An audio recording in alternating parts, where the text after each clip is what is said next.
Okay, well, I think we will go ahead and get started. Looks like we have a majority of people signing on. Good evening from Otterbein's campus. Our students have just returned from spring break, and we are gearing up for a very busy spring semester, continuing full of sports, music, theater, lectures, and of course, celebrating the accomplishments of our amazing students and our soon-to-be class of 2024 graduates. I want to thank everyone for joining us tonight for the virtual town hall on the Coalition for the Common Good with Otterbein President Dr. John Comerford. We'd like to let you know that we are recording tonight's town hall so that we can share it as a resource for those who are unable to join us this evening. My name is Dana Madden-Vieta, and I am a 1996 graduate and currently serve as the Executive Director of Engagement within the Division of Institutional Advancement here at Otterbein. Our Office of Engagement team serves more than 28,000 living alumni, over 2,000 donors, and countless parents and friends of the university every year. And joining us to help with tonight's town hall are Michael McGreevy, Vice President for Institutional Advancement, Jefferson Blackburn Smith, Executive Vice President for Strategic Initiatives, Gina Calcamugio, Senior Director of Brand and Content Strategy and Marketing and Communications, and Kyle Toops, our System Administrator within the IT department. Tonight's town hall will include and begin with an overview and additional details on the Coalition for the Common Good, in which President Comerford will be addressing questions that many of you submitted on your registration forms. Following the presentation, I will be asking President Comerford a variety of follow-up questions that were submitted, but please feel free to submit additional questions in the Q&A box on your Zoom screen. We will try our best to answer as many questions as possible, but if we can't cover all of them, we will share more at the end of the town hall on how you can ask follow-up questions and get more information. Now, at this time, I'd like to welcome President John Comerford to share more with us about the Coalition for the Common Good. Thank you. Well, thanks, Dana, and hi, everybody. Greetings from campus. I assume you're all waving back. I am sitting here with a view of Towers Hall, still standing there strong. And if we're lucky at 7 o'clock, you might hear the chimes in the background as we're talking. And so we're all here, lucky to be on campus here in beautiful, the quiet, peaceful village of Westerville.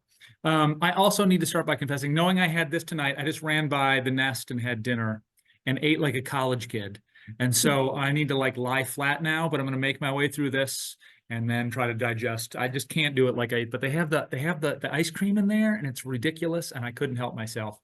So I'm going to talk, I don't know, 20 minutes or so, and then we'll do questions and stuff from there.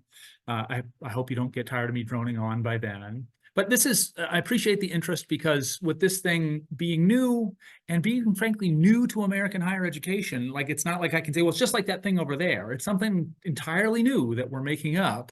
There's a lot of great questions out there and a lot of good questions. And so I'll share screen and share some information, and then we'll come back to you in person and go from there.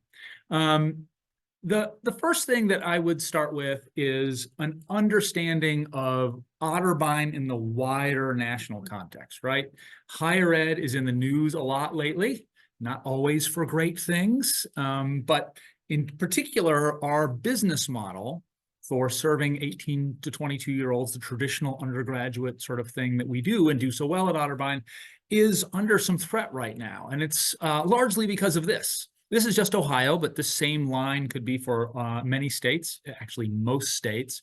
And you can see a declining number of 18-year-olds. We know this because of birth rates. This is very predictable. And so there will be a declining number of 18-year-olds.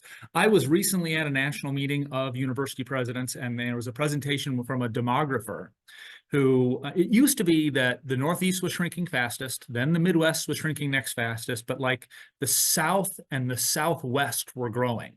That's not the case. Post-pandemic, the trend is now birth rate plus immigration minus death rate. It's only a positive number in one state, and that's Utah. So I don't know if you're in Utah, but Utah, you're doing a great job. Everybody else are not going to have enough 18-year-olds in the near future. And this creates a competitive environment if you're a bread and butter as 18-year-olds. And so there is a lot that we're doing about that around need-based financial aid, serving underserved students, leaning into co-curricular activities and experiential learning. Otterbein Ready, which is a career preparation program, all of which we can do in separate webinars and probably will. But in this particular case, this has led to some inconsistency in our incoming student classes over time. And so you can see pre-pandemic, we're in the low 600s here. 646 was a great year in 16, 623 in fall of 19. Not consistently though, but those were some good high years. Then fall of 20, height of the pandemic. We couldn't do sports. We had to spread out all the seats in the classrooms, this sort of stuff. And so we saw a pretty precipitous decline. These are now seniors, they're about to graduate, and we bounced back up, but we have yet to sort of recover to pre-pandemic levels.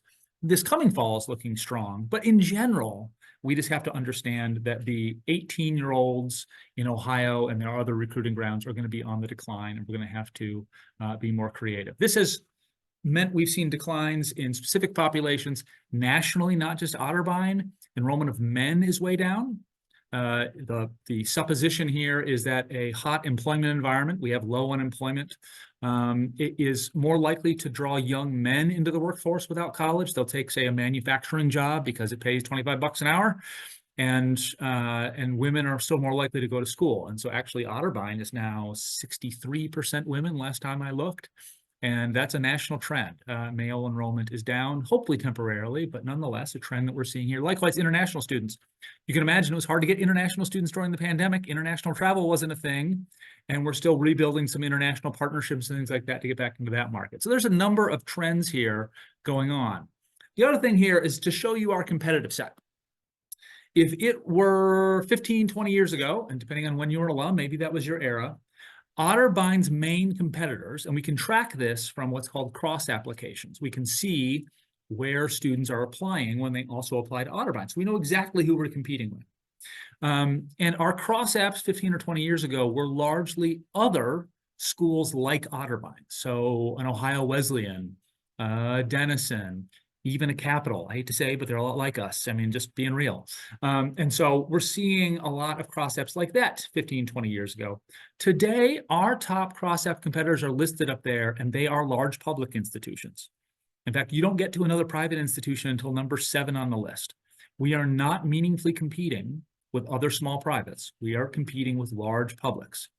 And that is good news and bad news. The bad news is those public institutions get large state subsidies that we don't get. And so imagine if you were trying to run a grocery store right across the street from a grocery store that the state paid half the cost of. It would be hard to compete with that. On the other hand, the good news is we provide a meaningfully different experience than Ohio State or Ohio University or Miami or whatever. I'm not calling those bad schools, they're great schools, but it's a very different campus and a very different experience. And that's one of the reasons we're leaning into the co-curricular and experiential learning bit, is because one of the things we're saying is, listen, you can go to those schools and watch, or you can come here and participate. You can play the sport, you can be on the esports team, you can be in the choir, you can be a part of things more easily on a small campus and have that hands-on applied experience. So all of this sort of adds up to, the world isn't ending. Otterbein is not in deep trouble or anything like that, but it's a challenging environment if 90% of what we do is 18 to 22-year-olds. It's a competitive space, and it's harder to find these students. And the way that other schools compete for these students is by increasing their discount rate or scholarships, so that the other students then come to us and say, well, Ohio Wesleyan gave me a $20,000 scholarship. Can you guys match it? And it becomes a pricing thing that drives down our revenue per student. It's just a tough environment to be in. We're holding our own in most respects, but it's tough. So as we think about, okay, what do you do? There's a lot we're doing with 18 to 22-year-olds. I mentioned those briefly. But it's also about mission, right? Why were we founded 177 years ago? And it was to make this world a better place, one student at a time. And not all students are 18-year-olds. And one of the key things that we all need to understand about American higher education is that the big opportunity right now is not 18-year-olds. You saw the numbers going in the wrong direction. We'll never give up on 18 to 22-year-olds. Don't hear me wrong. We will always have this campus here in Westerville doing what it does so well, but adult learners is where the growth is. There are 47 million Americans with some college and no degree. Those are people that went to school at some point, intending to get a degree, that at some point life got in the way or whatever happened and they never got to finish. And as a result, they've probably been underemployed, probably struggled financially and whatever else. And then we're also in this high demand for talent environment. So employers can't find good folks. There are underemployed, under-credentialed folks. And bridging that gap, there's a lot of power in that. And so how do we get more into that space? So this is where we came up with this coalition idea. And the questions that I get are usually sort of business-oriented questions. So you'll pardon me, there's a lot to this that's about mission, serving underserved populations, lifting up people that deserve a chance at a life-changing education. All that stuff is true. But fundamentally, alums who love Otterbein want to understand, so like, what is this thing? And how does it work? And why is it good for Otterbein? I don't get it. And it's totally understandable why folks wouldn't get it. And so that's what we're going to try to do tonight. The short version of the business case, my running joke has been, it's a three-legged stool. Not a great stool because one leg is longer than the other two legs, but it is a three-legged stool in summary. One of the legs is helping Otterbein be more distinctive when it comes to 18 to 22-year-olds. I think as a sector, we do a very poor job of helping students understand how one school is different than the other school. And so if you took a tour at Otterbein and Capitol and Denison and Ohio Wesleyan, and where it's probably about the same tour, like here's our beautiful old castle building and there's our science building and they're all very nice, but it's hard to sort of walk away from that tour thinking, I know what makes Otterbein different. And there's a lot of things that we're trying to lean into that make us different, but this is going to be one of them. We will tell, and we've already started to tell potential undergrads, that if you come to Otterbein, we're part of this national network. And so that gives you access to more study away and study abroad sites because of scale, more internships and job employment opportunities, because again, we can do more employer partnerships with larger scale. It's easier for an employer to work with Ohio State because there's so many students, and harder for them to work for Otterbein because it's just a scale thing. Well, if we're part of a national network, then we can try to make that scale happen. Most importantly, we can tell incoming undergraduates that we will have accelerated degree pathways where many of your credits your senior year will also count towards a master's degree in another graduate program at Antioch. And so we can get you through your undergrad, and then if you need a master's to, say, be a clinical mental health counselor, which you have to have a master's for, we can get you there faster, often shaving a semester or even more off the time to those 2 degrees. And that is really distinct because other schools can't offer that. So all of that we studied before we did this, and we did a market research study, and it turned out that 87% of potential undergraduates would be more likely to apply to Otterbein if we could have such opportunities and be part of a national network and national system. So we think this distinctiveness will drive applications and deposits. In this, our first cycle where we're actually using this messaging, applications are up 17%. It's early, but deposits are up significantly. I can't say it's all because of this. It's probably also because of esports and women's wrestling and other stuff that we've added. But this, we tested it. We thought it would resonate with undergraduates. And so far, knock on wood, it seems to be in many regards. Shared services. This is another scale thing. Small institutions like Otterbein tend to struggle staffing-wise, giving a good staff experience and being able to have good coverage, because we all wear, including me, many hats, right? And so we all do multiple jobs and have to be expert in multiple things. That means there's little bench strength. So, somebody retires and they were the one expert on whatever software program. And now it's a crisis because, our expert on that software package is now suddenly gone or got a new job or whatever it is.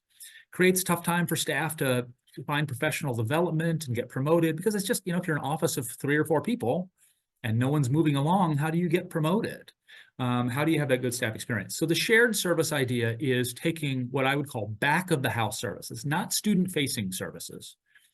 So think like things like IT or accounting, not student affairs and res life and things like Bob Gaddy or Dean Vanden or whatever. It's important they be student facing and not be shared. But can we do some of these things together across multiple institutions to create some efficiencies, to create a better staff experience, maybe lower costs as we go? And so that's leg number 2. The third leg is the big one, though. And that's what I talked about before, is being in the adult market. And through our partners at Antioch, they are in that adult market, and that's where the growth is. So I'll talk more about that here in a minute, because that's the long leg of the stool. The other question is, how is this thing set up? So here's a nice complicated chart for you. And let me interpret it here just a little bit. And you should be able to see my pointer. We have created a new nonprofit called the Coalition for the Common Good.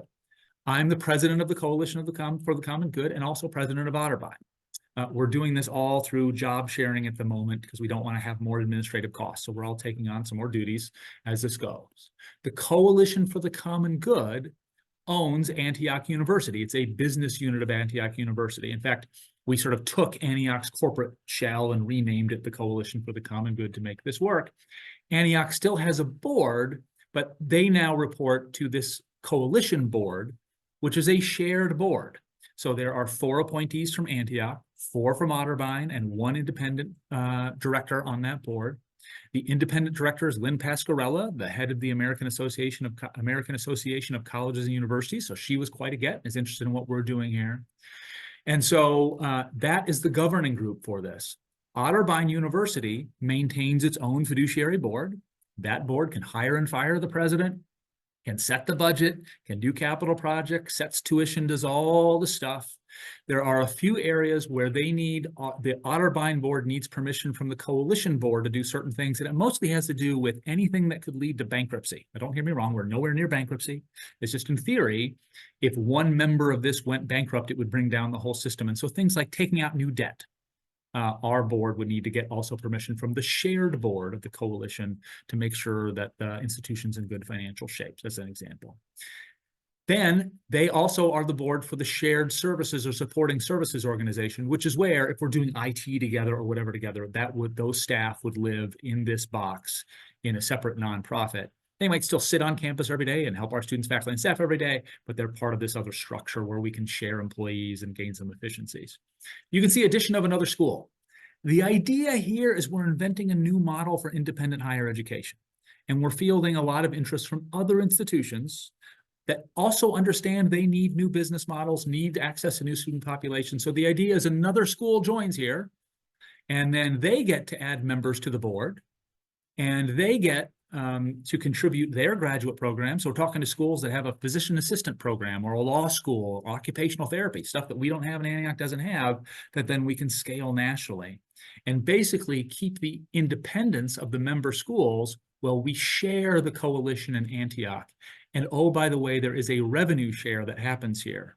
So the net margin, or for lack of a better word, in a nonprofit environment, the profit generated by Antioch is shared back to the member institutions. Otterbein gets half of the net revenue that Antioch generates in this model. And so that's how we eventually end up with quite a significant subsidy. We project in 3 years, it's going to be in the millions of dollars a year that we get back to help support our undergraduate programs at Otterbein, assuming that Antioch grows and moves forward. So why Antioch? First, if I had a t-shirt, it would say Antioch University, not college.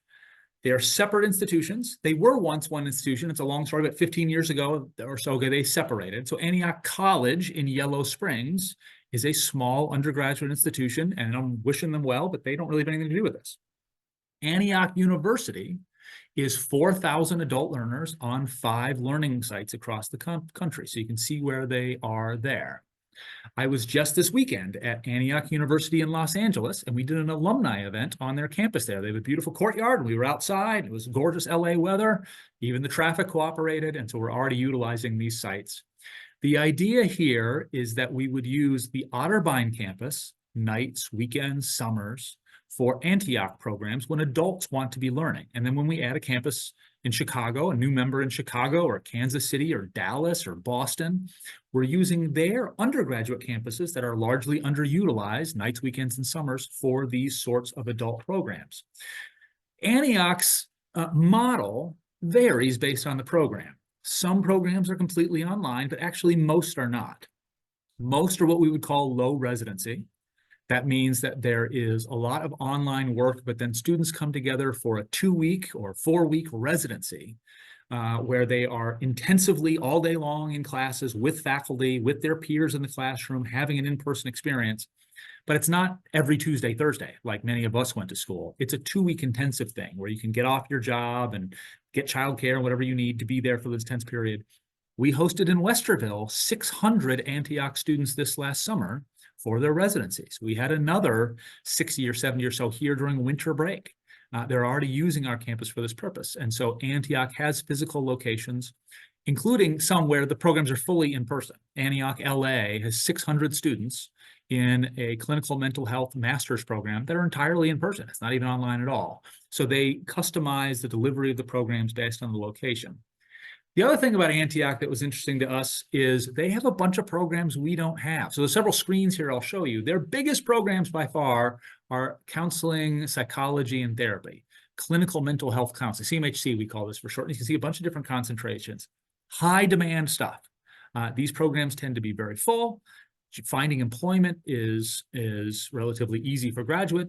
The governor of Ohio just announced a major multi-million-dollar investment in creating more mental health professionals because there's just not enough of them. And so that's their biggest program. They have a creative writing MFA, they have environmental studies, they have an education program, they have an undergraduate degree completion program. You can see doctoral degrees up to PhDs in counseling, leadership and change, education. They have an MBA program with several concentrations. So you can see there's a little overlap, like we both have an MBA program, we both have education programs, but the reality is most of these things are Otterbein didn't offer them. And oh, by the way, they don't have what we have. So our graduate programs in nursing and athletic training and things like that can now go as Antioch programs to LA and Seattle and Santa Barbara and New England, et cetera, in a way that Otterbein would really struggle to launch a program in LA. We're not there. People don't know us out there. Antioch is there, and we can leverage through them. And so this leads to this very important question that I get all this. So what happens to Otterbein's graduate programs? Most of them are moving to Antioch. Otterbein will maintain a few specialized graduate programs, usually things that are based on state certification like education.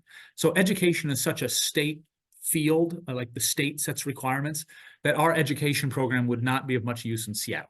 And so it will stay an Otterbein and local program, small program like it is, good program, but small program like it is now, where most of our programs we want to leverage through Antioch into all their locations. And then when we get a member in Chicago or a member in whatever. And so we can leverage our graduate adult programs nationally through Antioch's model as a way to be able to grow. This is also an opportunity then to leverage that early admission progress or program I mentioned before, where our undergraduates can count credits in both directions and get early into a lot of these graduate programs and double count some credits. And so we already have 10 of these launched, and these will be feeder into these graduate programs from our undergraduates. So we will have Otterbein undergrads that are also / Antioch grad students in their senior year here, and graduate assistants and everything else just like we've ever had. And so this isn't leaving Otterbein, it's still happening on our campus. We're nationalizing these programs to better serve more students and get into some growth markets that we're not currently in. Here's what that looks like. You can see we've already launched a number of programs, and you'll start to see some advertisements around a Doctor of Education here in Central Ohio. CMHC is launched here in Central Ohio, and you can see that the MBA program is going to come together, Master of Arts in Education, Allied Health is coming next fall. Summer, we'll have athletic training sergeant, family nurse practitioner, mental health nurse practitioner, certified registered nurse anesthetist, CRNA, and then a Master of Science in Nutrition, which is a new thing to both institutions. And so these things will be launching in Central Ohio, and then also going, we think, for example, the first place nursing goes beyond Central Ohio, where we already are, is Seattle. Because we assess that market as the most potential. And so we are going to be tapped into, and for lack of a better term, sort of co-owner of, sharing revenue with, a national adult provider that will use the name Antioch University and be under a shared board that Otterbein appoints half of. So one of the things I'm sensitive to is maybe some of you on here are alumni of our graduate programs, and you're very proud of your Otterbein master's degree. So what does this mean for me? The reality is we have great graduate programs that I'll emphasize again are not going away. They're going national.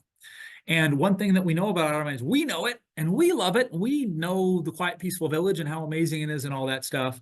But the reality is you're now going to be graduates of this national program. Obviously, we're not changing the name of the degree if you already have it, but students that come out will be part of this nationally known brand that has resonance in LA and other locations in a way that in LA, let's just be honest with you, not many people have heard of Otterbein in LA, but Antioch's been in that market for 40 years. And so has 1,000 students there, has a good reputation and things like that. Another question I get all the time is, what about the workforce development partnerships? I talked about the low unemployment rate and employers really hungry for talent and that sort of thing, and that's real. And so Antioch already had, and we're now combining so that we're all under one office, an office that does corporate outreach and goes to companies and says, what workforce development needs do you have? And so we've already signed our first deals through this new thing. And so one of them, for example, is InnoSource, which is a headquartered in Columbus national company that does temporary staffing. And they largely do call centers and other things where big companies, you're probably, when you call a number, you're often probably talking to an InnoSource employee on the other end of that line. The company has outsourced that and other functions to this temporary staffing company. Now, what these companies want and InnoSource wants is those employees stick around for a little while and eventually become permanent employees with a career path with that company that's using the InnoSource service. And so we're creating certification programs for their employees that stack up into bachelor's degrees so they can get a certification in leadership and change, a certification in data analytics. And eventually these things stack up until they get a bachelor's degree, because this is a largely non-college educated workforce that we can serve. One other quick example. Sprout 5 is a nonprofit early childhood education, child care center serving birth through 5. And they had they're 100 years old. They only had one location for many years. They have a new, very dynamic executive director who has them up to, I think it's 6 or 7 locations with plans for several more each year moving forward. They cannot find enough early childhood educators. They're just hard to find. And so we have an early childhood education program. And so their employees that work as teachers' aides will be put into this degree completion program that Sprout 5 will be paying for, that then gets them to that bachelor's degree after a couple of years and allows them to keep growing with more bachelor's educated professionals in their childcare centers, which helps them get better star ratings from the state and everything else. And so there's a huge opportunity in building this bridge more intentionally to employers and being able to find a way to make it accessible and affordable to students, because employers are paying the bill. We don't have to work hard to recruit students because employers are bringing them to us and everybody wins. So look for a lot of activity too. This question I get all the time too. I mentioned higher ed is in the news a lot. We're in the news a lot for political stuff, which I find very annoying, because at least my philosophy about higher education is institutions ought to be pretty politically neutral. It's not our job to pick sides and educate students that only one side is right. In fact, that sounds very uneducational to me and against our mission. But we do use the phrase social justice, and Antioch University always uses the phrase social justice. That, I think, to some people, they have a political reaction to that, like that is some liberal buzzword or something like that. All that is meant by that phrase is we want to be part of something where everyone deserves a chance at being able to advance themselves, that we're a part of a society where people have a chance, not equal outcome. I mean, that would be socialism. We don't all get the same thing on the end, but we all should all have some opportunity at education to be able to advance our lives and our careers. That's an American ideal, and that's justice, is having that equity and justice in our society. So that's what social justice means. It is not meant to imply any political stand and things like that. A couple more questions that we've gotten in advance. What does this all mean for Otterbein's future? Well, hopefully good things. The writing is on the wall that if you're a small private institution and you have something less than $1 billion in your endowment, and just so you know, we have about 130 or so million in our endowment. So we're largely tuition driven. Now, if anyone on the line has an extra $1 billion, we would happily take it and add it to our endowment, and that would change our future. And so we'd appreciate that. But let's just pretend that's not going to happen. And so tuition driven schools, that is schools that rely on students for most of their revenue, 75 to 80% of our revenue comes from students, and you're in this shrinking demographic environment, it's going to be tough sledding. And so there's a general understanding that many institutions will be looking for new lines of business, new populations to serve, new business models, these things. And this is going to be one of, not the only, but one of the solutions out there. And so it's interesting to me that when I go to a conference now, I used to go, oh, Otterbein University, where's that? Now people, at least in higher ed, have heard of us. Know we're doing something innovative and exciting. I have presidents coming up asking how they can be involved in it, or how we got it done, or how did we, find our partner and this sort of stuff, that we're seen as an innovator in higher ed, just like we were when we were founded co-ed. We had been innovators all the way through our history. This is one of the ways that Otterbein is setting the pace for American higher education moving forward. I love this question. How do you know it's going to work? And the honest answer is, I don't know that it's going to work. The premise here is that we leverage our programs through Antioch and then bring Antioch programs to Central Ohio. We bring in other members, and we end up with rapid growth at Antioch. The Antioch goes from 4,000 students to 6,000 students to 10,000 students to someday has 100,000 students in it. And then we get a revenue share of that ends up being quite significant and a game changer for Otterbein. That would be great. The downside risk is that doesn't happen. These programs don't grow for some reason. Now, we've done the market analysis. We don't see that as something that we would expect to happen, but if that happens, Otterbein maintains the right to exit the coalition and go back to what it was. And so we will haven't lost our time and our investment in this thing, and that would be bad. I'm not saying that would be good, but we have also not bet the whole farm on this thing. There is an opportunity for us, if it doesn't work, to exit. So with that, I will stop talking at you, and Dana will facilitate some questions. And we'll go from there. And hopefully, at least that's a good primer. Excellent. Thank you so much, President Comerford, for that great information and presentation. We really appreciate it. And we're going to move into some of the additional questions that were submitted. I know when I wear my alumna hat, I should say, and talking with so many different alumni, the questions really run the full spectrum. And I'm going to come out of the gate here with sort of what I would call maybe a tougher one. So we'll just start with the hard first and go from there. So could you address some of the questions around misperceptions, rumors about the coalition? Is there a financial benefit to someone or some entity? Can you speak also to Otterbein, are we financially sound? Is Antioch financially sound? So let's sit on that topic for a minute about finances. Okay, there's lots there, Dana. So let me try to do my best here. I picked up this. I was at an alumni council meeting, and there was one question that was pre-submitted. No one asked me it to my face, but are you getting paid a lot more for this, or did you get to? There's some. No, I've got the same 2% raise as everybody else this year, and so no, there's not a financial incentive. Also, these are all nonprofits. It's a good question because there have been a few examples that maybe if you're outside of higher ed, you don't know these examples, but there have been some there's a course sharing consortium called Rise Education, which is a for-profit, which the founding college president of owns part of. And so there is a very personal sort of financial connection to that in that situation, for good or bad. I'm not trying to judge. But in this situation, these are all nonprofits. There's been no financial, bonuses or whatever sorts of things linked to this that are going on. We're just trying to do the best for Otterbein and serve more students and meet our mission. The other question, Dana, was about our financial state and the state of Antioch. Otterbein lost enrollment through the pandemic. As I showed you before, you saw our smaller incoming classes, and the pandemic.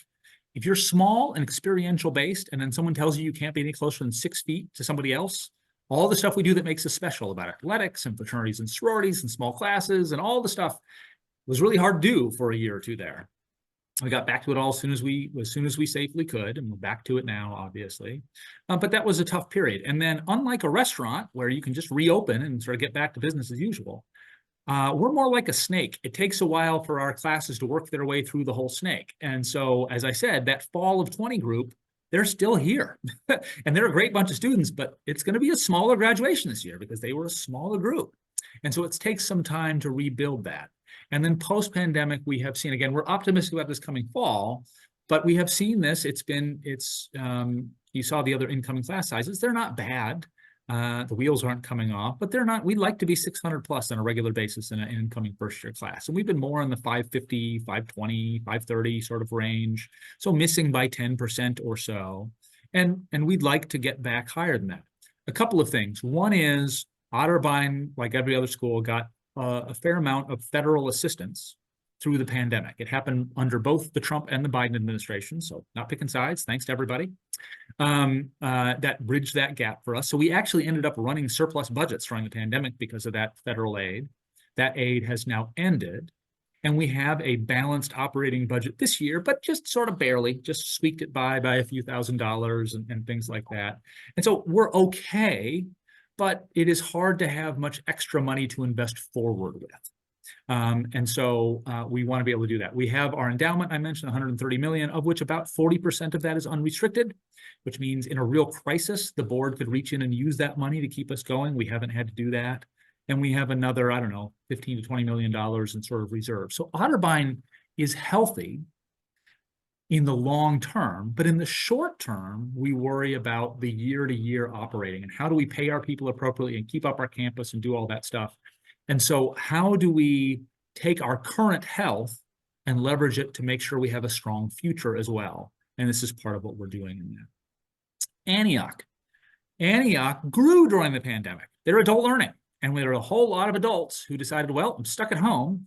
I might as well enroll in that master's degree or finish my college degree or doing whatever I was going to do. So their enrollment actually jumped significantly during the pandemic, and they're enjoying the benefits of that. Running balanced budgets and being fine. What they don't have is much capital behind that. They don't have much of an endowment. Their adult learners tend not to sort of be donors in the same way that undergraduates end up being. I mean, we hope you are if you're an adult learner, but an 18 to 22-year-old has their life changed on a college campus is a little different than an adult learner. And so there's less donor activity. So they have a smaller endowment. Last I heard about $10 million or so, and didn't have a lot of capital on hand to be able to invest in growth. And so in partnering together, we have the resources necessary to invest in growth together. But both institutions came to this healthy, both accredited by the Higher Learning Commission in good standing, both not on any sort of financial watch list with the federal government. And so this is not an act of desperation on either side. It's an act of strength. Wonderful. Thank you. So you have covered the fact that Antioch University and Antioch College, separate entities, no affiliation, and that Antioch University is not a for-profit adult learning institution. That's great. Can you talk a little bit about the quality and the caliber of the Antioch faculty and the Antioch programs comparatively to the quality that we know as alumni of Otterbein? Yeah, I can. And the more I get exposed, the more impressed I am. So Antioch does have a different staffing model. Otterbein is set up with our faculty are sort of mostly full-time tenure track. Tenure, if you don't know what that means, it's sort of a commitment. As long as they keep doing their job, you keep them around for their career, as long as there's demand for their field and all that stuff. And so 75% of Otterbein's courses are offered by full-time faculty. And that's important to the relational thing that we do and all that. Antioch does not have tenure, so they don't have a tenure system. They have a group of full-time faculty called core faculty that have been with them for decades, but they work on contracts year to year as opposed to having tenure, but are committed to the institution long-term. They do most of the curricular planning and shared governance work. And then they have a number of working professionals who then come and teach in the program. And especially in graduate programs, that tends to work pretty well. We do the same thing with Otterbein graduate programs, use a lot of working professionals, because nothing better to teach a clinical mental health counseling class than someone who has their own counseling practice, right? Or in an MBA class, someone who's actually working in the business field and is a CFO or whatever it is. So they lean more on that, given the graduate thing. The good news about that is that allows them greater flexibility. It is hard for Otterbein with so many full-time permanent faculty to shift the curriculum very quickly, and that's both good and bad. For Antioch, hey, we need to stand up a new program, we need to launch in this new field. They have a more nimble staffing structure that I think is useful in that regard. And, oh, I'm sorry, the quality. Those core faculty are amazing. In fact, I was just in one of their classes over the weekend. It was a clinical mental health session on self-care. I learned a lot. I was with the faculty that were on our campus here in Westerville over the summer for their residencies. Amazing individuals who come in and bond with these students. I went to a graduation ceremony for one of their PhD programs. Not a dry eye in the house. Nothing but hugs, Thanks for changing my life. These transformational stories. This is not a fly-by-night, vacuous, low-quality thing. This is a Higher Learning Commission accredited, well-regarded institution of higher education that just serves an adult population. Excellent. Okay, just a reminder that we are trying to work through many of the questions that were pre-submitted on the registration form. So we will keep plugging away here, but do know that if there are questions unanswered in the Q&A, we will definitely get back to you and share out answers to those questions in a follow-up. So another question that's come up is, is there some kind of politically motivated agenda? You hear references to wokeness and things of this nature. Can you address that just a little bit? Is the coalition, there's no underlying agenda around that, those two things? No, institutionally, there's not. This is, by the way, this is Otterbein, Antioch. You've seen the news, Harvard, like everyone is getting accused of a political agenda right now. It is certainly the case that a college campus is made up of individuals with their own political thoughts and beliefs, right? And so we have that at Otterbein, they have that at Antioch, so forth and so on. And certainly part of the curriculum at both institutions is helping students understand their roles in society. And in fact, Antioch's biggest program, clinical mental health counseling, requires a social justice component to that.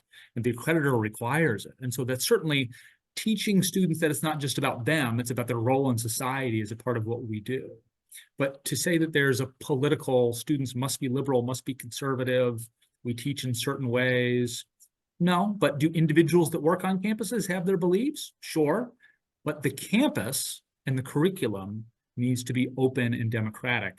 And that's in fact a requirement of our accreditors and our ability to get federal financial aid and things like that. And so don't get me wrong, you can find plenty of stuff that you won't like at Otterbein and Antioch, but just know that the other side is finding plenty of things that they don't like either. And so long as we're offending both sides equally, I think we're doing pretty well. Okay, so just to be clear about the graduate programs, all graduate programs will be transitioning to the coalition, to Antioch, or are there any exceptions? Yeah, there are a few exceptions. Like I mentioned education before. Anything that has a state-based credentialing that therefore it doesn't scale, right? So like, for example, there is no state accreditation or certification for an MBA. And so the MBA program can come together and be offered in LA and Santa Barbara and everywhere else just fine. But education is the most ready example of a state-based credential. Something like nursing is state-based credentialing, but the states have cooperated to the extent that nurses can travel pretty easily state to state. And so, but education is the most ready field where the state requirements are so different state to state that it's hard to scale them very easily. We received a few questions about whether or not we're looking for additional schools to join the coalition and what's the progress on that front, how will they be selected, et cetera, et cetera. Could you speak to that? I can, because it's an exciting prospect. We are trying not to rush into this. One, as you can tell, we have plenty of work already with the first two members here. And so adding a third school when we can't yet sort of digest their programs and their investments and integrate them would be hard. And so we're trying to focus on getting this right with two first. When we announced this, we had contact with about 15 or so schools that reached out in one form or another and said, this is really interesting. Tell me more about it. We might be interested in doing this. We have largely held those schools off for the moment. I won't tell you who they are, but I was citing real examples of Kansas City and Chicago and Boston and Dallas and Lexington and a variety of other places that would be nice places perhaps to have outposts for adult education. But we want to be more proactive than just waiting to see which schools call us. We will certainly keep talking to those schools when the time is right. But we are actually in the midst of a process where we're setting some criteria and then looking at the over 3,000 nonprofit independent colleges in this country and seeing which ones would be the best match. And we're looking for schools that have a mission alignment. This is not about prestige, right? If Harvard's not going to be interested, adult learning is not something that you get into for the prestige of it. You get into it because it's a mission thing. And that's an Otterbein thing. We've never been driven by rankings and other such silliness. We're about doing right in the world. And so we need schools with that mentality, not prestige factories. We want schools that have programs that we can leverage nationally. So I mentioned it would be nice to have, say, a school of pharmacy that then you could offer pharmacy programs across the country, or occupational therapy, or physician's assistant would match well with our nursing programs. So you can build out a suite of programs by taking these graduate programs that these other schools might have. We'd be also looking for location. It would be nice to have outposts that aren't in the middle of nowhere, right? These need to be campuses like Otterbein is positioned near urban centers where you can serve adult students that are in proximity. And the last thing I'd mention is these have to be financially stable schools. This is not a way to save a dying school. And I got a few of those calls. Hey, we're in real trouble here. We've only got a couple more years before we're out of our reserve funds, and it's going to be really, can we be a part of this thing? The answer is sorry, but no. We're rooting for you, but you need to bring financial stability to this. And we're not looking for billion-dollar rich schools either, but sort of the schools like Otterbein that are fine, but also need to be cognizant of the marketplace and can't just kick their feet up on the desk and just know the money's going to roll in. And there's a sweet spot school that's a match for that. Excellent. Okay. I know I have a fellow colleague and fellow alum here on campus who's already taking advantage of the benefit to alumni in one of the Antioch programs. Can you tell us a little bit about what that benefit is to our alumni? Is there a discount? What kinds of programs could they and certificates could they look to take advantage of? Yeah, it's a great question. So we have a 15% discount on Antioch's published prices for Otterbein alums and faculty and staff and all the other stuff. And so, and you saw the list of programs before. I think they're given our nursing programs, maybe a lot of the graduate nursing programs are actually online even currently. So it doesn't matter where you are. You can go get your MSN or your DNP. Clinical mental health counseling. I'm seeing a lot of interest even internally from our faculty and staff, people that would love to get that credential and be able to do that on campus or off. And so, and that's a program that you can enter from any undergraduate program. MBA, I think, will be a big one for us. Allied health has been a real thing that we see high demand for, along with athletic training and now nutrition in that space. So it depends on your field, or if you want to do a career shift, there is certainly an opportunity for Otterbein alums to be a part of this. Excellent. Okay, so let's talk for a minute about how, another question that came in, how students enroll and participate and graduate through this. Can you speak to that a little bit? As in the modalities they're using, Dana? I think in terms of how do they, I think the pathways is maybe what the question was referencing, like undergraduate students per se, the benefit to our undergraduate. Oh, okay. I'm following now. Thank you. Sorry. No, that's perfectly fine. So we are able to tell a student who's looking at Otterbein now, hey, you would be eligible for, I'll just pick clinical mental health counseling because that tends to be the biggest one at the moment. You would be eligible for early admission into Antioch's clinical mental health counseling program, which is, by the way, offered right here in Westerville now. And we can early admit you so that your advisor can steer you so that your senior year classes, at least some of them, will also count towards your master's degree. And as I said, that would save you money, save you time. And so I use clinical mental health counseling as an example because you need a master's degree to practice. You can graduate with a bachelor's in psychology, and that's great, but you won't be able to go to work as a counselor. So you need that master's degree. And so if your goal coming to college is, I really want to be a counselor, well, guess what? You can go to Otterbein, you're guaranteed admission into a graduate program. And oh, by the way, you're going to save a semester or so of time by overlapping courses and save money. And so it's an attractive proposition as a throughput for that. And then, I mean, it's going to be taught that senior year. You'll have overlap with Antioch classes and Otterbein classes and start to work with Antioch instructors. By the way, many Otterbein faculty will now teach Antioch classes. They used to teach our graduate classes. Now they'll be teaching Antioch graduate classes and forming that curriculum. So it's fair to think of this as shared programs. It's not like us versus them. We've intentionally blended this into a more seamless experience, including the faculty moving back and forth. Excellent. I think what is exciting is that there are two very distinct and unique tracks here. There's all the opportunity for undergraduate students, as well as opportunity for alumni to take advantage of some very timely programs, degrees, and certificates. So I speak for myself that I think it's very exciting. So thank you for covering that. I want to switch over to a question now in the last couple of minutes here that was submitted online tonight. It says, Inside Higher Ed just released their annual president survey, and 10% of presidents do not believe their institution will be financially stable over the next 5 to 10 years. I recall that Otterbein was in the red when I was a student from 2015 to 2019. Is this a concern for Otterbein? Are we still in the red? And if so, what are our goals for getting out of the red? And will this coalition help us get out of it? So you sort of touched on that a little bit, but could you just reinforce some of those thoughts? This is impressive. This is a real student of higher It was a education. very good Reading question. Inside Higher Ed and quoting stats. I love everything about this question. I mean, I would answer the Inside Higher Ed survey, and maybe I did, I don't remember, in the affirmative, that I would feel that we're going to be stable in the next 5 to 10 years.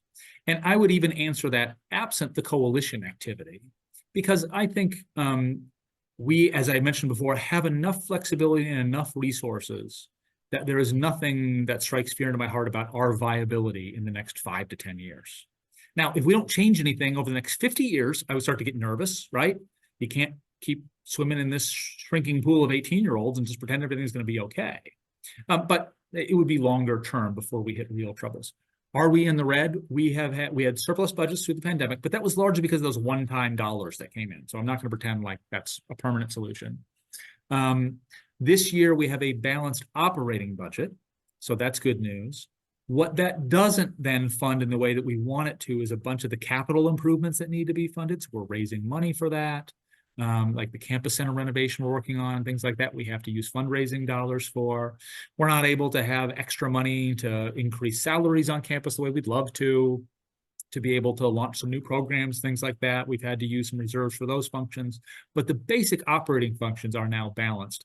That, though, has not been easy through this period. It involved ending some programs and doing some layoffs and making some choices that we did early in the pandemic that now have us in a balanced operating. It's a great question. Excellent. Okay, let's see here. Maybe one more question. What are the current and future goals for the coalition? And what is the shared mission exactly? Can you speak to that sort of maybe as our last Sure. question? Yeah. So I'll start with the mission. And God, I mean, I should have this memorized. I'm just never one that memorizes mission statements, so I'm sorry that I don't have it memorized. But the reality is that we really were attracted that Antioch and Otterbein were founded within 5 years of each other and with very common missions. They were both founded co-ed at the start, both founded by abolitionists who pre-Civil War were trying to do the right thing about slavery and educate students of color from before the Civil War. I mean, you can sort of tell the story of Antioch and Otterbein side by side by their founding, and then eventually they got an adult education and we stayed traditional. And so there's a lot of alignment there. And what that looks like today is being about serving deserving students, not pretending that it's our job as a charity to be highly selective and only serve rich kids who have 30 ACTs and everything given to them in life, right? Don't get me wrong, we have 30 ACTs on campus and we have students from all sorts of different income brackets or whatever, but we believe in that diversity on campus and we believe in unabashedly serving bright adults now and traditional age students who deserve the life-changing chance at education that we provide here, and through them, making our society a more just place, right? If we all, education, and I'm biased because I'm an educator, education is the great equalizer. If you can get everyone an equal chance at education, then a lot of society's ills end up going away, and you get rid of generational poverty and a lot of these things where the deck is stacked at birth. Education can equal the deck if we can just get people an equal opportunity at it, whether they're an adult or an undergrad. So that would be my take on the mission, although there is a mission statement that I should memorize at some point. And then, I'm sorry, Dana, the second part of the question was, I got talking too much. That's okay. It was about, well, it was just about future goals for the coalition, just in general. Future goals. I would think in the next 5 years, you'll see all of Antioch's programs coming to Central Ohio, and you will have seen all of Otterbein's programs in nursing and MBA and athletic training and whatever else launch at Antioch sites. in Seattle and LA and New England and whatever. And so you'll surely have fully built out these programs to, at that point, the 5 different locations coast to coast. I would then look for 2 things to happen. One is new additional institutional members to join, so that school in Chicago joins. And then we're adding their law school to the mix, or adding their pharmacy school to the mix and spanning it nationally. And then we're taking our programs now to Chicago, just as that example. And then I would look for not just doing what Antioch and Otterbein brought to the table, but what programs and locations do we launch next? And that might be through a partner school, but it might also be because, hey, we perceive high demand in Cincinnati, in a certain area. And so why don't we take our nursing programs or whatever it is to Cincinnati to be able to launch there? And so you'll be able to see in 5 years, I think, build out what we currently have in terms of opportunity. And then 4 or 5 years from now, start to see additional schools coming in and additional programs being launched beyond. Excellent. Okay, thank you. Well, we are closing out our time this evening, and I just want to thank you, President Comerford, for sharing more information with us on the Coalition for the Common Good, with our alumni, with our donors, with our friends on tonight. And we hope that everyone found this really helpful and informative, and hopefully you have a better understanding about this exciting initiative for Otterbein and our students and our alumni. We do plan to do more of these town halls in the future, so please watch for more information, watch your email and social media for more of these to come in the future. If we did not get to your question tonight, we will personally reach out to you to answer that question. So please know that anything we did not get to the Q&A chat, we will definitely follow up with you. And we would like to encourage you to email us if you think of things after the fact. We're at alumni@otterbein.edu. We will address those questions as they come in and be happy to follow up with you. We'll also be sharing a recording of tonight's town hall in the coming days, and we invite you to share that with your fellow alumni and friends to help us spread the word about this exciting initiative. And you can also go to the Coalition for the Common Good website, which is located at www.otterbein.edu/coalition for more information and updates. So on behalf of Otterbein and President Comerford and the Office of Engagement, we want to thank you again for being here, and we hope to see you on campus sometime soon. Have a great evening. Thank you. Thanks, everybody.